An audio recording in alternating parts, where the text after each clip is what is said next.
we just talking. They think we just want to be in this industry because we want to be around men.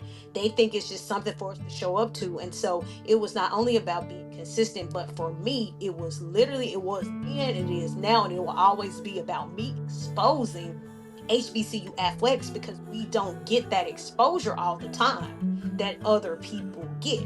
And so it was the being consistent, having to continue to do. Hey, you guys, and welcome back to another amazing episode of Behind the Door, where we speak to dope sports leaders and coaches, and we talk about the journey of them being in that doorship. But in addition to that, we talk about the real that comes behind it, the real, the stress, the tiredness, giving up sacrifices, all that stuff. We talk about that as well. But I'm so excited because I got another female guest, and y'all know how I feel about that. I always get excited. So I'm not going to keep rambling on. I'm going to introduce first Miss Keshia. How are you doing? I'm doing well, thank you. How are you? I am well. I am well. And as I always ask guests, have you checked on you? I have, absolutely. Most definitely. Y'all know how we do it. Take a minute to pause, even if you got to stop this. It's all about self care, making sure we prioritize us. So if you got to take a second just to check in and ask yourself how you're doing, make sure you're doing that. And again, we're going to dive deep. But first, I got a quick ripple of I'm just going to ask you a couple of questions and get you the answer so we can just get started and can get to know a little bit about you. It's coming around the holidays, so dressing the macaroni cheese. Let's go with macaroni cheese. Uh-oh. Okay. Were you in the sports aspect? So sports when we say working out or self-care? Oh my God, working out. Ooh, okay. Relaxation or going hiking? Relaxation. Well, you know what? No, hiking. I'm Okay, hiking. I'm hiking. yeah. All right. And the last one, basketball or football season. Oh my God, football. Let's go. All right. And as you guys know, if you don't know, before she introduced herself, I got to make sure because I'm so excited about it when she say football because she is CEO and founder of Black College Experience. So please introduce yourself to the people. So, first of all, thank you for having me, Coach Perry. I truly do appreciate it. I never take any interview lightly. I'm always humbled by anybody that reaches out to me because I know we all have busy schedules, so I truly appreciate it. But I am Keshia Kelley, as you stated. I am the founder and CEO of Black College Experience, which is a sports media company that was founded in 2016. I became a color analyst. Awesome. Can you explain that? Because I've been linking it up, but for my people that's gonna know what it is, can you explain it for us? So a color analyst is works side by side with the play-by-play. Everybody knows what a play-by-play person is telling what's going on in the game. So the play-by-play tells what's going on in a game. The color analyst tells why the play happened. So you're actually sitting right side by side with the play-by-play, and y'all know how in detail that is. I'm telling why the play happened. Now sometimes I just be chattering. I'm a chatterbox sometimes, but I am literally the person that's side by side saying what happened. Next to the Got it. And kudos to you. thank you. I'm sure that takes on a lot. Like you said, that you got to stay up Absolutely. to speed and doing everything. Absolutely. And I definitely want to get more into that. But just going back of background, what led you into the sports aspect? So honestly, as a kid, and that I played sports. Shoot, I was in eighth grade. Lord knows that was basketball. But I have always been one of those people. Like I'm a very outgoing, right? And I have always been the outgoing, one of the outgoing ones in the probably the most outgoing in my family. I'm the youngest as well, so I've always been outgoing, be it in sports, be it in something in school, SGA, band, something. I've always been the outgoing one, and so with sports in particular when I played in eighth grade, I was like, oh yeah, I kind of liked it. I didn't last a whole year, but I was like, all right, that's the thing. And so I guess it's the competitiveness, just watching the game. And so in high school I would watch it, and I really loved basketball. I don't know how I flipped between basketball and football, but I loved it in high school. And then we got to college, it was kind of like up down. But after that, to like the business side of sports, and I was doing like game day operations for a now defunct National Basketball Developmental League, which was the Huntsville Flight. So I'm from Huntsville, Alabama, and I was working for the Huntsville Flight. And that's how honestly, that's how I started. I was like in 2003, which is crazy because I worked with a guy back in 2003. Now that's what, 22 years ago? I was working with the MLB here a couple of months ago, and this guy walked up to me and said, "Hey, did you used to work with the Huntsville Flight?" I ain't saw that man in 20 some years, but he still Wow. remembered my face. And I was like, oh my God. So it started back just on a whim. I was like, oh, with a National Basketball Developmental League in 2003. Wow. So as you said, sports has been there, just a foundation in your life throughout that. And being that you said basketball was one of the things. Also, so we had sports, you was loving that. Then we transition over to what you're now the CEO and founder of. So how did that come in? I know it's sports related, but I'm sure it was some focus or something that said, you know what, I want to build this. So in 2011, when I moved to Atlanta in 2011, um, time is like going to do Turner broadcast. We look at stuff like that. Turner, ESPN, that's where our focus is. And that's all I could see. That I couldn't see beyond that. So that's all I could see. And I'm like, I don't know how I'm gonna get into this, but I just figured, oh, I can do it. And so I came here in 2011. And the funny thing is, I said I played basketball with the guy that was my coach. His daughter was the one that actually put me on, it put me into like contact with somebody on radio. God rest his Mm, soul, but she was the one that put me in contact. Needless to say, they lost the dial. I was only on for like, we had like a couple of episodes before the radio lost the dial. And I was like, you know what, God, this ain't what I'm supposed to be doing. I ain't supposed to be doing this. Let me let this sports thing go. Let me just go on about my business. And then after that, 2000, about 2012, 2014, somebody else came. They was like, hey, I want you to come on. And I was on with different hosts. I was the consistent person because I was the woman, but I had different hosts. And so I was like, okay, I kind of like this, but we were just doing mainstream sports. We were always talking about NFL, NBA, all these other things. And I'm like, yeah, we are not talking about what's going on in Black college. I came from a Black mm, college. I see all the Black college things that are going on. And so I was doing probably like 3 or 4 shows, like burning myself out. And we had like 2 shows on Sunday. We had a 10 o'clock show. And I'm like, yo, this is not making sense. And so a guy said, why don't you do a 2 hour HBCU show? And I'm like, yo, I can barely hold somebody's attention for an hour. 2 hours is going to be killing it. And so we played around with the idea of it. And so what we do is when I was doing the other shows, I would just get like updates, like a 15, 20-minute updates of what's going on in Black college, mainly who have won the games, who to watch.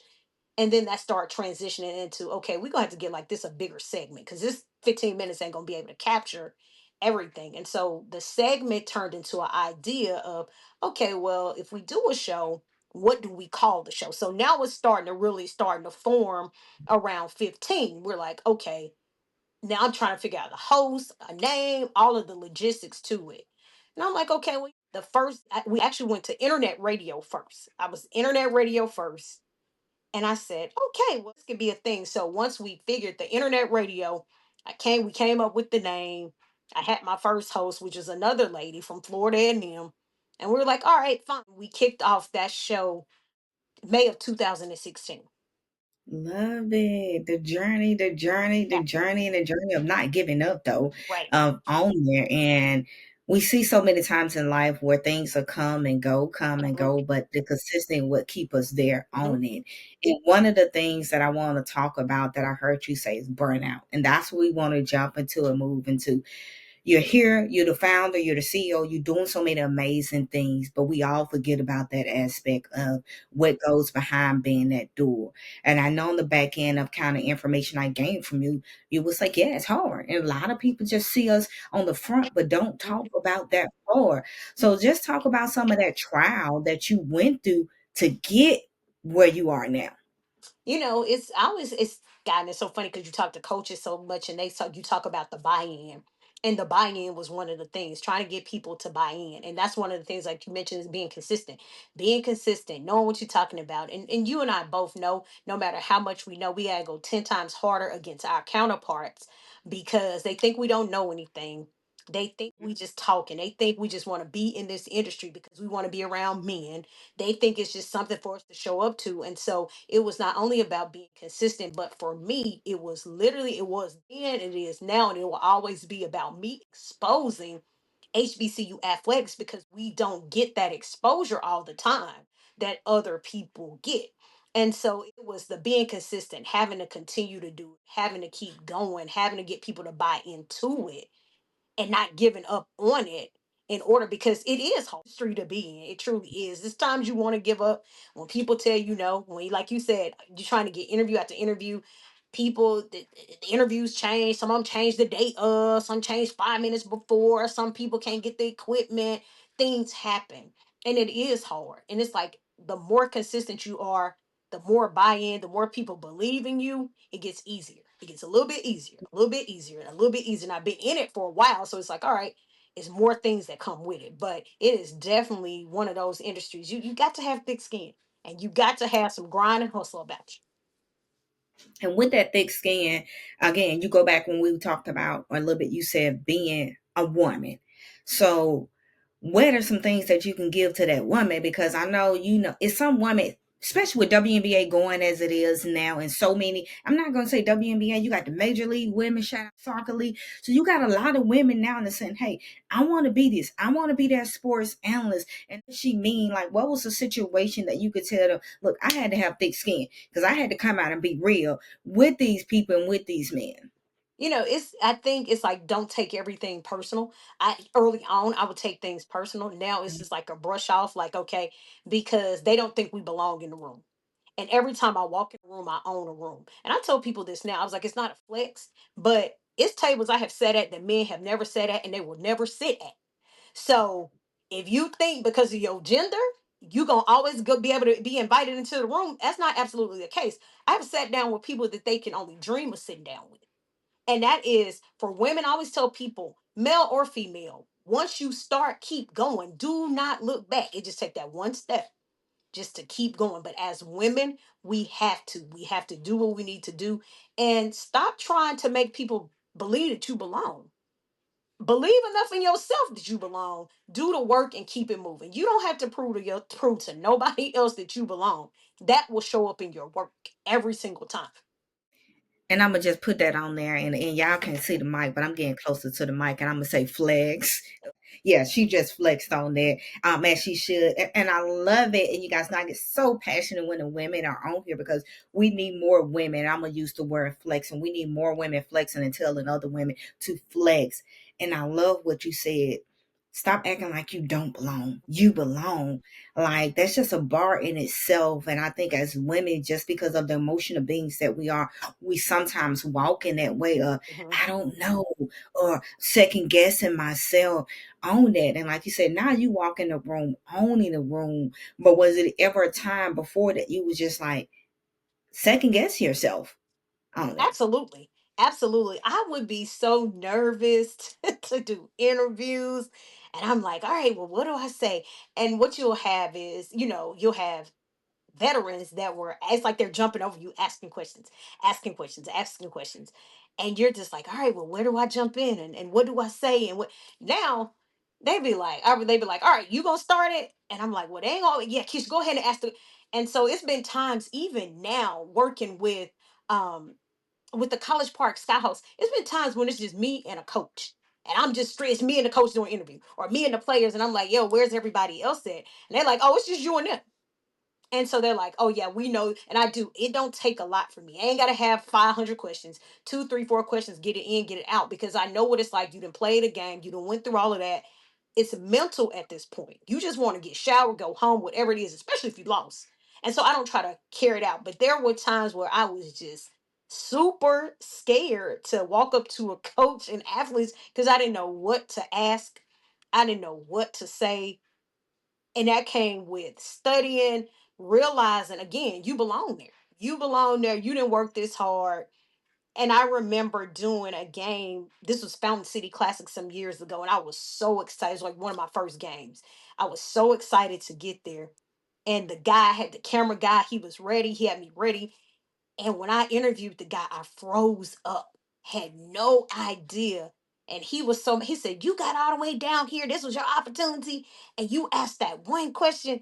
I didn't know what to say because I didn't prepare. And Mhm. I was caught up in the fact of working in sports. It's like the deer in headlights type thing. And I was young. I had no idea what I was doing, what to say. And it was like now, like I say, it's like now you walk in the room, like, all right, cool, boom. We know you do boom. Like I'm writing down questions and stuff before I even get to where I'm going. I'm jotting at the table. We taking stats or whatever, because we know what we walking in to say. But there Yeah. was, yeah, absolutely. Absolutely. Man, I'm glad you provided that your pausing. Like a lot of people are not real like that to be able to say, yes, I had Absolutely. those times. And I know I've been in rooms where I'm speaking and I'm like, yeah, and in my mind, I'm like, what the heck I'm thinking, but I'm just making stuff go to pass time. And then you leave out and you like, you're disappointed at yourself because you're like, you know what, I'm better. Right. But it happened.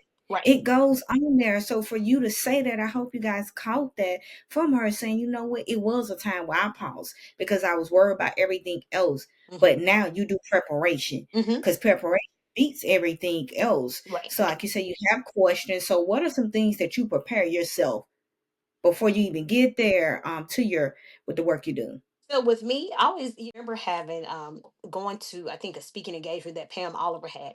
People have borrowed this, but this works for me. So everybody has to find that thing that works for them. And for me, I always find that thing. Now, I've seen so many people borrow this thing that I do. So it's like, she's like, always ask them something that they would not expect. Everybody, let's say football. Everybody's going to be asking about this side of the ball or that side of the ball or this stat or what happened. Find that one thing that people do not know. So whether it's asking about family, asking about a food, asking, that works for me. That always worked for me. I would ask coaches about clothes. I would answer the clothes, get into the food, get into something. That's how me and Coach Prime, we had that thing. And so I would see people trying to mimic that, but it did not work for other people because that was my thing. That was Yeah. me. So, preparation from your standpoint is finding what's best for you. Correct. You have to prepare. And then on the other side, you don't want to, when you're preparing, in a serious note, you don't want to literally have, like with me, when I'm preparing for an interview, I make sure I have a plethora of questions. Like if I know somebody gonna ask the same 10 questions, I gotta have 12 questions. I gotta have 15 questions because somewhere in there, people are going to ask the same questions, of course. And then some people ask two questions before you can get your one question. And Hmm. so in that preparation, it's researching, finding what they like, finding something about this last thing, finding something that they can actually connect with. And most coaches are like, how did you know that? Or most athletes are like, yeah, and they'll laugh about something. But in my preparation, it's always finding the thing that I can connect. Sure, it's a bunch of questions and try to keep that interview lively. It doesn't have to be a boring or stuffy interview when you're talking to these coaches, the athletes. They're people just like we are. Right. Yeah. And with that being said, on it, going back, do you prefer, because I'm quite natural, you have black college experience, do you prefer that over other things that you've done? And if so, how's that engagement different? uh Strictly black college? Are you saying different Yes. black college? I absolutely do. Mhm. Because I'm a product of of a black school, and so being a product of historically black college, a twin sister that's a product of a historically black college, a nephew that's a product of a historically black college, my dad and older sister are products of historically black college. This is what our family knows, and so when you get into that circle like a HBCU, and it's not, it's nothing like it, and so I prefer, now can I go sports? Absolutely. I've done, powerful. I've done other sports. I've done the championship at the beginning of the year. But I absolutely positively prefer to be in the trenches, immersed into historically black colleges. Because again, we never got the exposure that other schools got. Other people got, I want us to be exposed the same way that other people are. And the classics, I see that you are in and at the classic. You was recently at the Magic City Classic. Been someone born and raised in Birmingham. So yes, when I seen it, I was like, man, she was down here. So how was Magic City Classic for you, and just how is classes in general? How do that feel what you do? So, again, born and raised, I'm from Huntsville. So, that that's the thing. Parents came up through Magic City Classic. They would always go. Had a twin sister. My twin sister graduated from Alabama A&M, and so it's like when I'm not rooting for my own alma mater, born and raised Alabama A&M. I always told people Alabama A&M raised me. Southern University, maybe. That's just how it is. Come on now. Um, yeah, and so it's always a great time going down to Magic City. I mean, you talk about the camaraderie, you talk about it brings so many people to the city. And I always think, just to get that, it's just that family love. Of course, it's that rivalry. Now, Alabama State did what Alabama State was expected to do. But it was really a good time seeing all those people, and just seeing so many people coming out to not only support all of these vendors and all these businesses, but most importantly, to come out to support these two teams, coming out to support their universities, and cheering them on, and it going off without anything going on. It was just a great time. It's always a good time in Magic City Classic. Come on. Do you get more of intense work during the classic times, or is it kind of just everything you prepare for at the same level? I mean, like, okay, the classics, I know it's going to be more people. Like next week we got Bayou Classic coming up.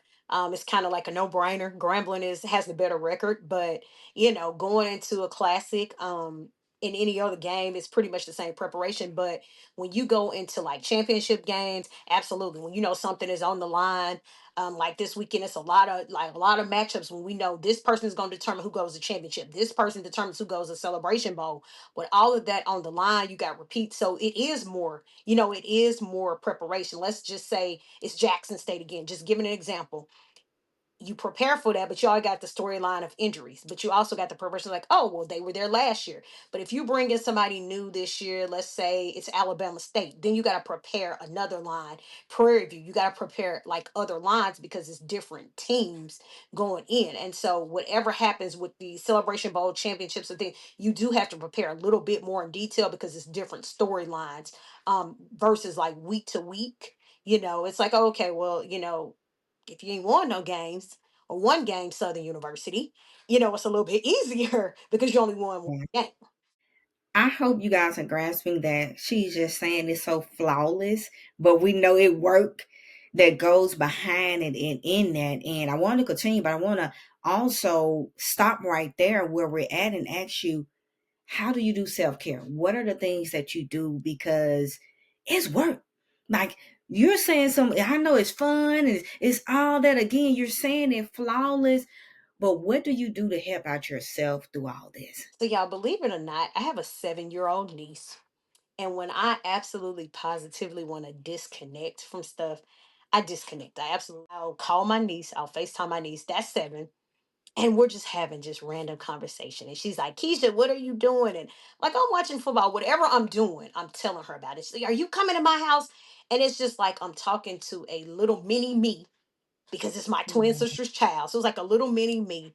And it's like she's trying to come up to my level and I'm trying to come down to her level. So it's like, okay, I will disconnect. I will literally, if I'm not like doing a workout, it could be me completely like just, and I'm gonna tell you, I'm a different world. I didn't watch every episode of a different world. I will watch a different world like it is going out of style. I'll watch it over and Right. over again. Popcorn. I'm that person. Like, and when I disconnect, if I got to go run errands or something, that is my self care. That's how I disconnect. And it's like, okay, surround myself with other things outside of sports because people think that's your life. And I tell people it's a part of my life. It's not my life.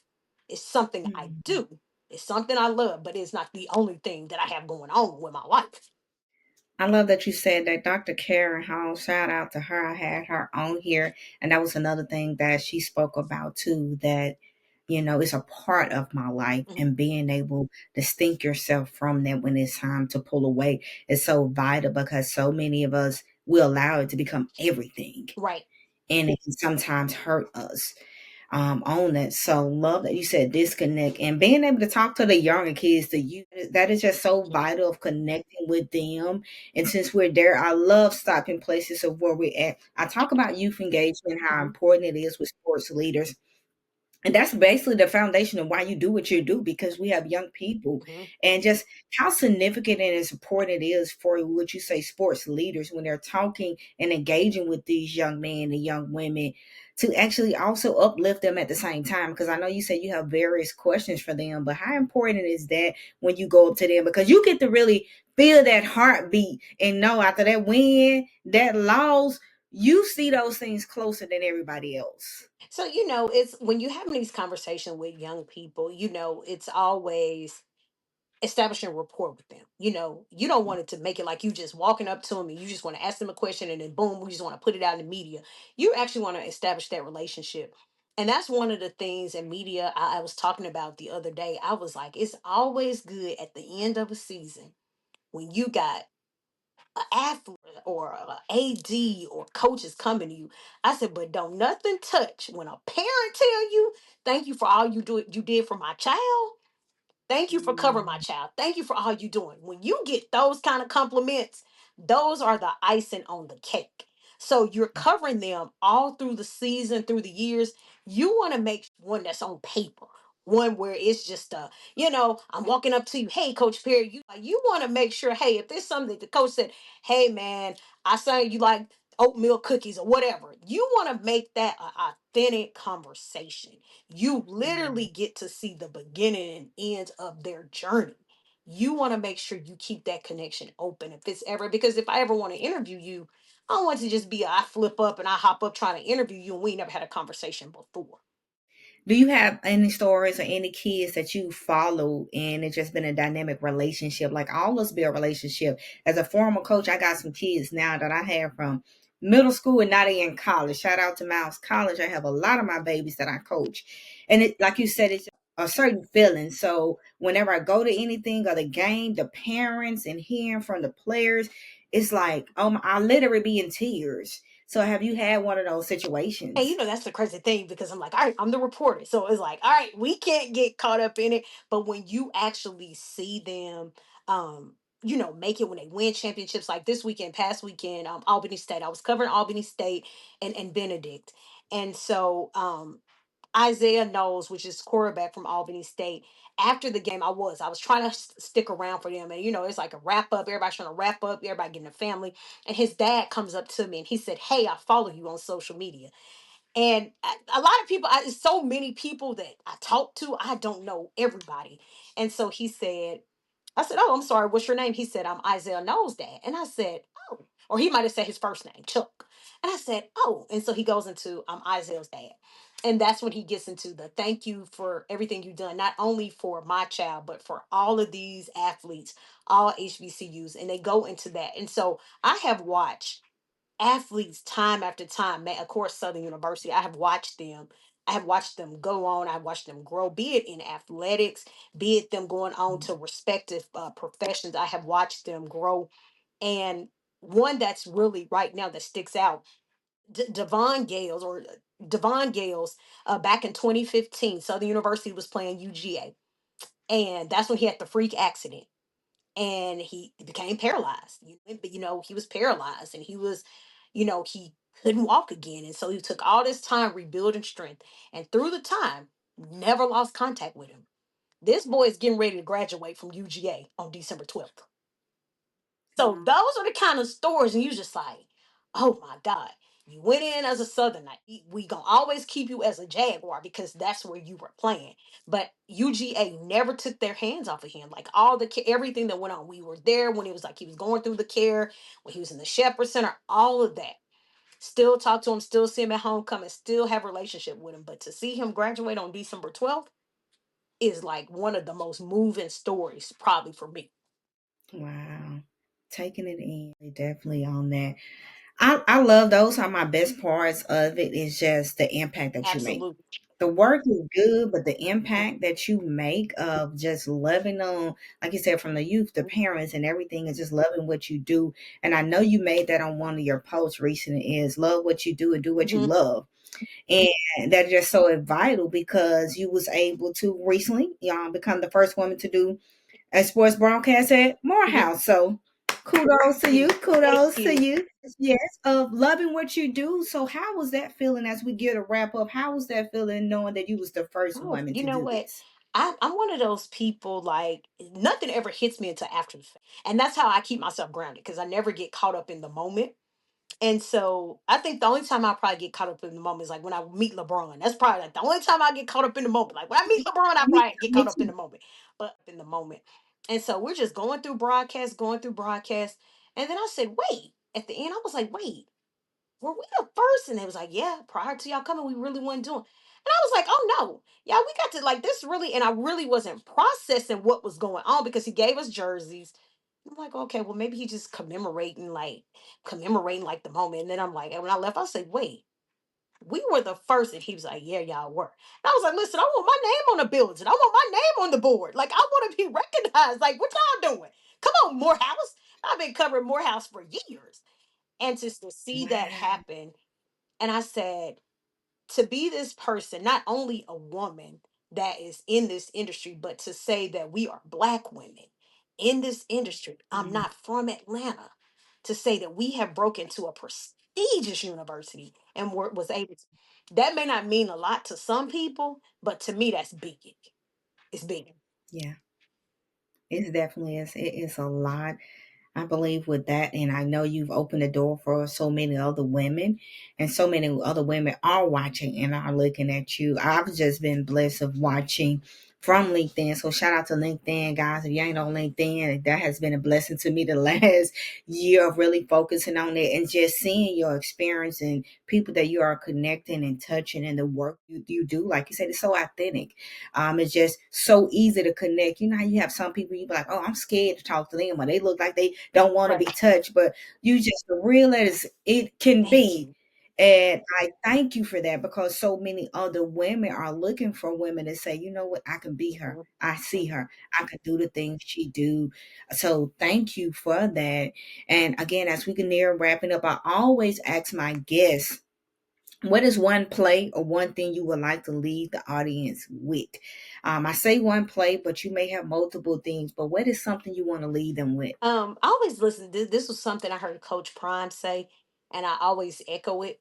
When you come through the door, leave it cracked behind you for the next person. The next person that's coming behind you, they gonna need the same boost. Remember, we all stood in some way, shape, form, or fashion. We all been in the same position. So leave the door cracked behind you. Somebody's coming behind you. Make sure you leave the door cracked for that next person because the same way somebody had to lift you up is gonna be the same way they need somebody to lift them up. And a lot of times we just don't believe in ourselves. We know we got it. We just do not believe. And that's why I tell people once you start, don't look back. Just keep going. Don't get caught up in the details. People get caught up in the details. I was one of those people. Okay, well, what kind of music we gonna use? What when we gonna stop the music? Do we gotta be a HBCU band? Can we do this? And we got caught up in the details.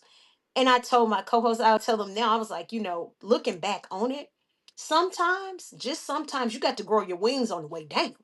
You got to just do it, and the wings Yes. gonna come when you on the way down, but you got to just do it. And so I do keep that when you walk through, keep the door cracked. Keep it cracked. That is so important. I hope you guys really gauge from that. And it's vital. It's so vital. Again, another past guest talked about that, especially us Mhm, women, of being mhm. open to help That's each other it. and not scarcity, thinking that Mm, we can't pour into each mhm, other, but lifting each other. And she spoke about how going into these next couple of years, if things are mhm. changing, women gonna have to stick with each other even more to continue to grow. So definitely leave it cracked. And with leaving it cracked, can you tell the people what's coming up for Black College Experience? What you got going on? What you looking to do for the holidays? What's going So on? y'all, for everybody else, next week is Thanksgiving, but in New Orleans, it's Bayou Classic, okay? Mhm. 50 second, 50 second Bayou Classic. So we head over to New Orleans. I head to New Orleans on Friday. For everybody that does not know, I'm a proud Southern University grad. Well, we are now 1-10, but we are going down there like we undefeated as we take on our country cousins on exit 81 in Grambling State. So next week I am in New Orleans. The following week I'm up in arms on if I'm gonna do SWAC championship. The following weekend goes into Celebration Bowl. So these next couple of weeks I'm gonna be full force running. We running for the next couple of weeks. But I will get a chance to see her this weekend since I got a free weekend. I'll get the chance to disconnect and see her this weekend, and then next week before I head to New Orleans. But oh yeah, we're definitely won one game. We don't care. We gonna go in there like we undefeated. We do not care. Come on now, Miss Keisha, she ready. Look, that's when you Yeah, we pride, ready. We baby. You don't care. coming One in. game, we going in there like we are undefeated.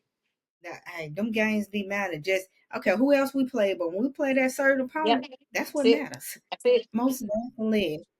Well, thank you so much for blessing the platform. I truly appreciate it of just giving some gems and letting the people know, especially our black women, that it is possible. Preparation is the key and to keep going. So we really want to thank you for that. And also, how can they find you if they want to connect with you or talk more with you? So of course I'm on all for some reason on all platforms I seem to be Black College Experience. But on Twitter or X is Black College EXP. But everywhere else, TikTok, Instagram, is Black College Experience. On Facebook is the Black College Experience. So everywhere, LinkedIn is Keshia Kelley MBA. So I'm all over across those platforms and I'm very responsive to people. Make sure you guys are liking, sharing it. It's so important that we do that, especially all of us within the sports field or just working with youth, that we are spreading positivity. And she's doing some amazing things. Like I said, before I have people come on, I actually scroll through their LinkedIn. I be through their posts. I be looking at stuff. Preparation. I'm starting young, but it's preparation. And I just love it because being a college athlete that also went to HBCU too. So again, it's your girl, Coach Parrot. As always, don't just talk about change, be the doer of the change that you Yes. desire and you want to see. We'll see you on the next one.